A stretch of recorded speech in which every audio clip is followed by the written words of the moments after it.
Desde que existen hombres, los hombres y mujeres apegados a Dios están expuestos a persecución y a la ira de Satanás y a la ira de otros hombres. De hecho, el primer hombre que murió por la ira de otro hombre. El justo Abel fue asesinado por su hermano Caín. Y así a través de la historia, desde los patriarcas, los reyes, los profetas, siempre el siervo de Dios, el pueblo de Dios fue perseguido. Siempre ha sido objeto de la ira de Satanás y de la ira de los hombres. Nuestro Señor y Salvador Jesucristo vino a hacer su obra, desarrolló su ministerio e igual fue objeto de la ira de Satanás y de la ira de los hombres. Siempre el pueblo de Dios, y eso incluye a la iglesia de hoy en día, estuvimos, estamos y estaremos expuestos a la ira de Satanás y a la ira de los hombres. Pero, por favor, usted y yo tenemos que hacer diferencia entre la ira de Satanás, la ira de los hombres que manifiesta la ira de Satanás y la ira santa de Dios. Son cosas muy diferentes, muy diferentes. Y en las promesas fieles de Dios a su iglesia es librarnos de su ira. No nos libra de la ira del hombre y de Satanás. Permite que seamos objeto de esa brutal persecución realmente, con propósito, para gloria nuestra eterna. Eternamente gozaremos de la gloria de haber sido perseguidos. Y habló de los verdaderos mártires. Gracias a Dios, hasta el momento, pues quizás la mayoría de nosotros no sabemos lo que es ser mártir. Pero la historia del pueblo de Dios y de la iglesia de Dios está llena de mártires, hombres y mujeres que ofrendaron sus vidas por el Evangelio de Jesucristo.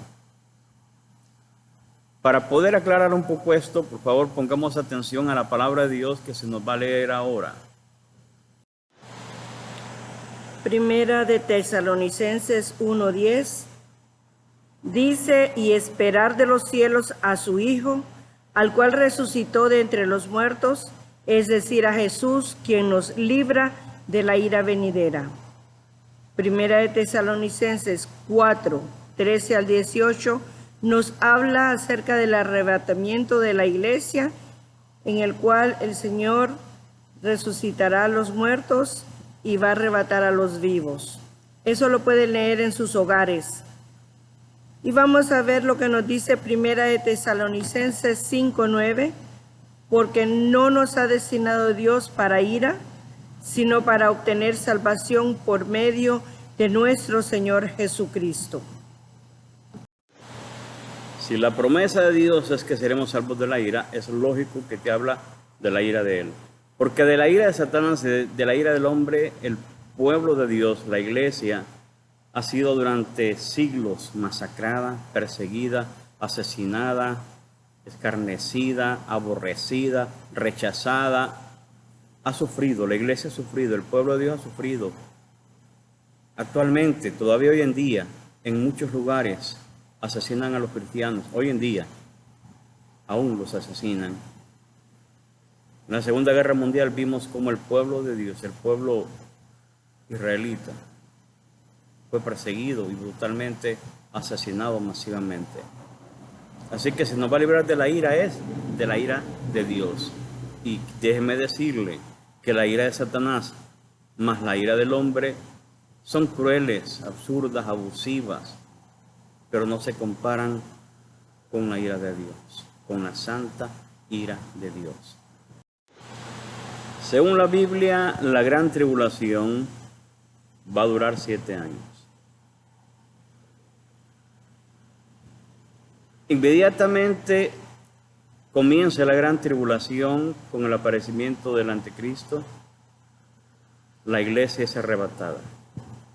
Durante muchos años he estudiado, porque hay 3 teorías diferentes. La iglesia pasa la gran tribulación los 7 años, dicen algunos teólogos. Otros dicen que a los 3 años y medio la iglesia es arrebatada. Otros dicen y creemos que se va al inicio de la gran tribulación.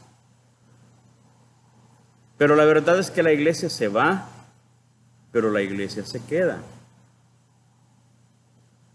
Sí, la iglesia es arrebatada antes de la gran tribulación y la iglesia se queda durante la gran tribulación. Suena contradictorio, pero tiene una explicación. En los primeros versículos de Mateo 25 nos habla de las 10 vírgenes.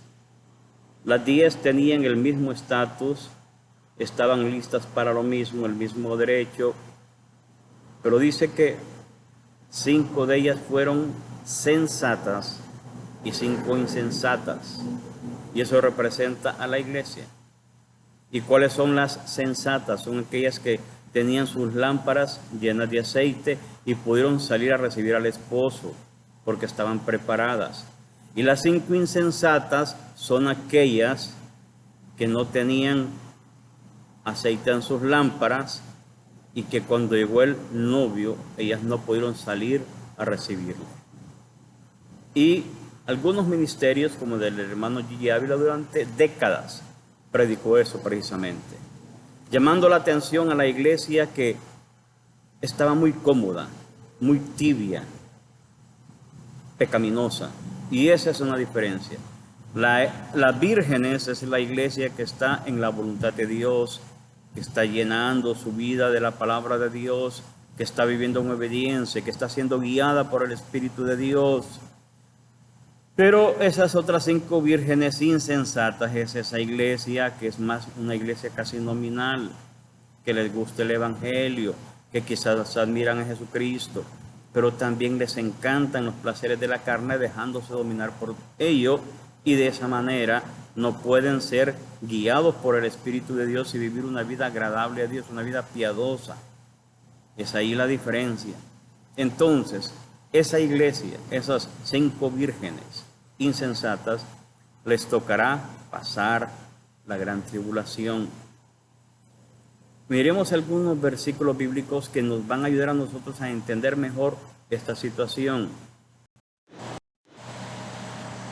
Hebreos 9:28 nos dice: así también Cristo, habiendo sido ofrecido una vez para llevar los pecados de muchos, aparecerá por segunda vez sin relación con el pecado, para salvación de los que ansiosamente le esperan. En la mayoría de versiones de traducciones de la Biblia, cuando dice para salvación de los que le esperan, solo dice eso. Pero he encontrado unas traducciones que dicen para salvación de los que ansiosamente le esperan. Me fui a la Biblia interlineal, busqué la palabra de esperar y la verdad es un verbo dativo, apekdehomai, que significa esperando anhelantes. O sea, es algo que se espera con ansias. Este momento o esta porción no puede ser aplicable al hecho de morirnos físicamente, porque nadie está queriéndose morir ya para reunirse con el Señor. Entonces hace alusión directa a lo que es el arrebatamiento, porque eso sí lo esperamos con ansias. En lugar de morir o sufrir persecución y ser ultrajados con nuestras familias, anhelamos ese arrebatamiento. La iglesia que está preparada se va en el arrebatamiento y la iglesia que está tibia se queda. Y es importante, ¿tú cómo estás? Eso es importante. Más que me voy o me quedo, o me quedo, me voy, no. Yo, personalmente, ¿cómo estoy para poderme ir y no arriesgarme a quedarme?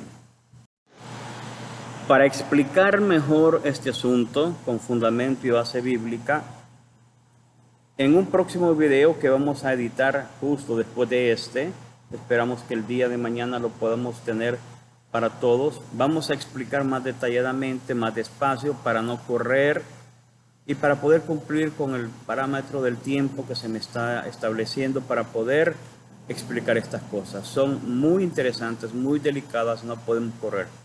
Entonces, por ahora te diré eso.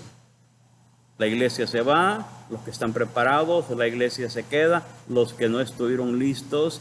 Israel, el pueblo de Dios, se queda a pasar la gran tribulación, y durante ese periodo de la gran tribulación, tanto el cristiano que se quedó como el israelita que quieran ser salvos van a tener que ser decapitados. Eso lo miraremos con base bíblica en el siguiente estudio bíblico.